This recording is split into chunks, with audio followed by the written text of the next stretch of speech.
Great. So thank you, everyone. Welcome to Meet the Neighbors, Building Community in ISU Canvas.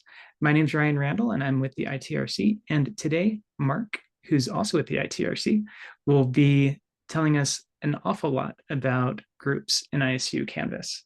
So for a little bit of a preview of coming attractions, what we'll be covering today will be uses of groups, instructor abilities in Canvas groups, some best practices and common challenges.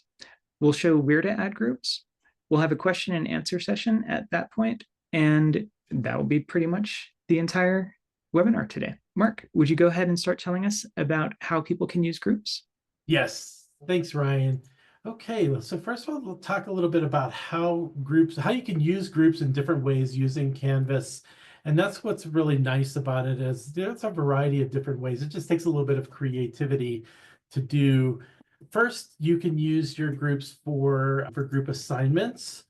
And this allows students to submit work in a collaborative way.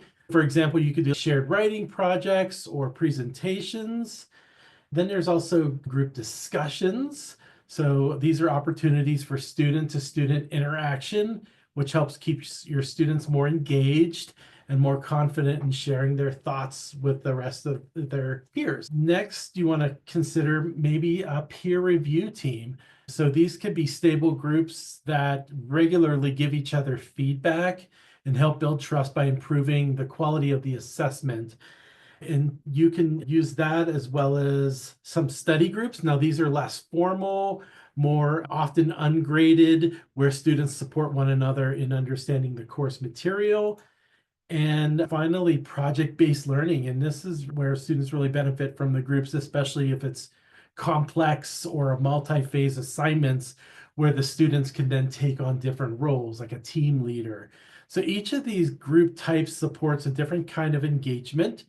And when you use them intentionally in your course, they can increase collaboration and accountability as well as confidence and help them build some of the skill sets that they might need for the workplace.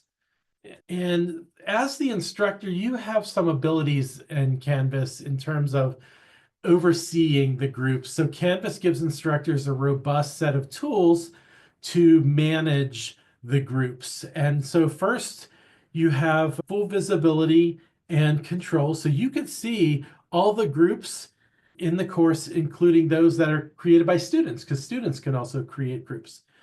You can create groups manually, or you can let Canvas do it automatically within the group set. And this is helpful when organizing, like a project by topic or by a section. From there, you can assign or move students between the groups and even designate leaders for that intergroup facilitation.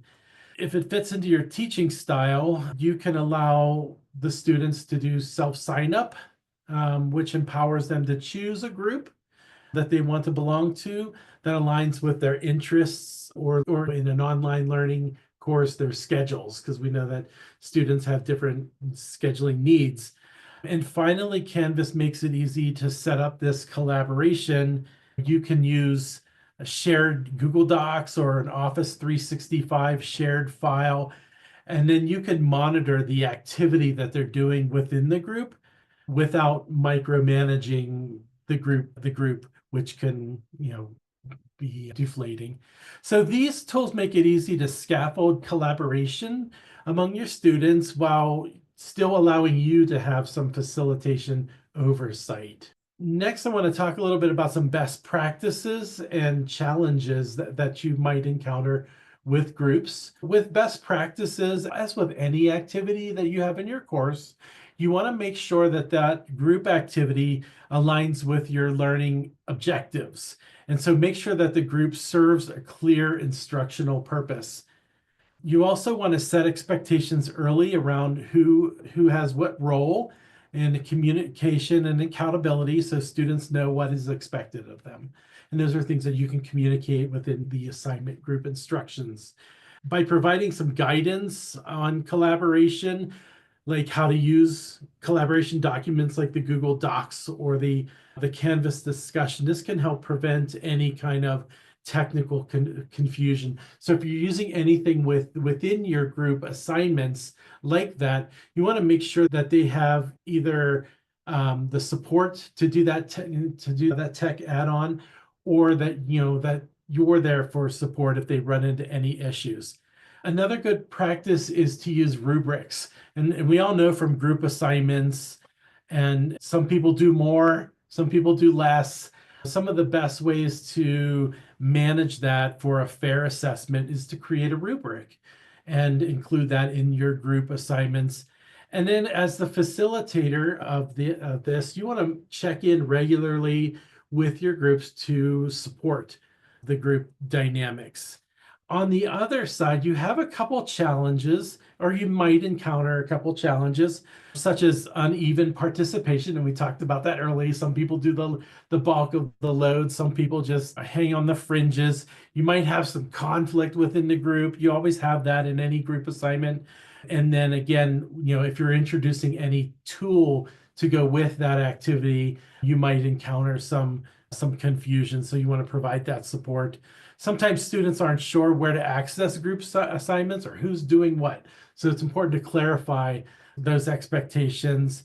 And then, as we mentioned, there's the technical barriers that limit their ability to collaborate effectively. So most of these challenges you can mitigate with proactive structure and communication. So the proactive structure part is having those clear instructions, defining the roles and your expectations for the assignment, and then the communication within the group and communication between the group and the instructor. So think of your role in this as a facilitator and a support system for your students. But when they know you're paying attention, the group tends to work a little bit more smoothly than it does if you just kind of set it and forget it. So next, I'm going to turn it over to Ryan, and Ryan's going to show us where you go in Canvas to access the groups and to get them set up for your assignments and activities. Great, thanks, Mark. So what we're about to look at, this is a pretend course that we have, ROAR 1101, and just because I could, I decided to show you the syllabus page because it's one of the better looking pages in this particular made up course. When you go looking to start setting up a group, if you're like me, you're going to start skimming that menu on the left and not see the word group. Very understandable. I'll show you where you need to go. Groups involve people. So what you do is click on the People tab on the left, and then what you'll see is all of the people who are in your course. So this is all the participants. And then from here, you can create group sets if you want, or just create groups. I'll show you what a group set looks like. This group set is what allows you to have smaller groups inside. So this could be a group set that you want to use for the entire course. If you just want to have like team A and team B, and they're split through the entire course, let's pretend you're doing, I don't know, a computer security course, and you're going to have one of them always be the attackers and the others always the defenders. You could do something like that and just have it 2 teams down the line, or you could have it vary according to assignment. If you're going to do the vary according to assignment, you would need to use multiple group sets. So you can actually have different permutations of which people are together in the individual actual groups. So those actual groups, like the actual who's working with what, you'll be able to see down here where it says groups and then 2 in parentheses.